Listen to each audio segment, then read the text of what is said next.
अशोक सुंदरी कौन थी? शिव ही शुरुआत है और शिव ही अंत।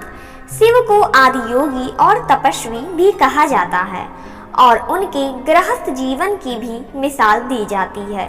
वह क्षमाशील भी हैं और क्रोधी भी। भगवान शिव को शुरुआत, कालापन और शून्यता के रूप में वर्णित किया जा सकता है, जहाँ से सब कुछ शुरू हुआ और अंत में सब कुछ खत्म हो जाएगा। शिव को लंबे समय से एक तपस्वी, एक योगी, यहाँ तक कि आदि योगी के रूप में वर्णित किया गया है। अपने उदार वरदानों, क्षमाशील स्वभाव, सादा जीवन के साथ साथ अपने क्रोध के भय के लिए जाने जाने वाले शिव एक जटिल इकाई है। शिव ही शुरुआत है और शिव ही अंत। शिव को आदि योगी और तपस्वी भी कहा जाता है और उनके गृहस्थ जीवन की भी मिसाल दी जाती है। वह क्षमाशील भी हैं और क्रोधी भी। वह भोले भी हैं और उनका तीसरा नेत्र खुल जाए तो सृष्टि का विनाश भी हो सकता है। वह जितने सरल है उतने ही जटिल भी।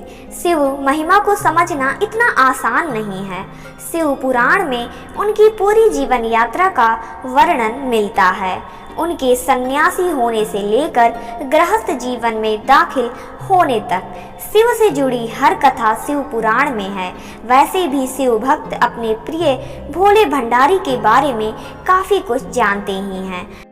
मसलन शिव जी का पार्वती जी से विवाह हुआ था। उनके 2 पुत्र भी हुए, गणेश और कार्तिकेय।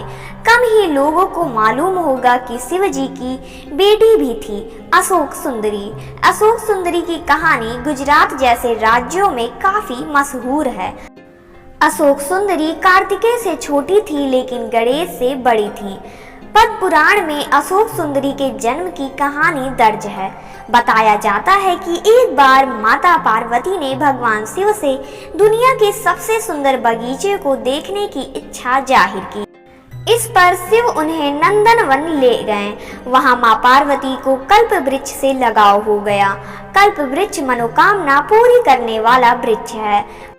माता पार्वती अपने एकाकीपन को दूर करना चाहती थी। इसके लिए उन्होंने कल्प वृक्ष से बेटी की कामना की। तब कल्प वृक्ष से अशोक सुंदरी का जन्म हुआ। उसे अशोक कहा गया क्योंकि उसने माता पार्वती को उनके शोक यानी दुख से मुक्ति दिलाई थी।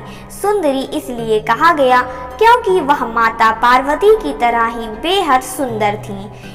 इसके अलावा उनके बारे में ये भी बताया जाता है कि जब गणेश का सिर काट दिया गया था उस वक्त अशोक सुंदरी अपनी माता के क्रोध से डरकर नमक के बोरे के पीछे छिप गई थी।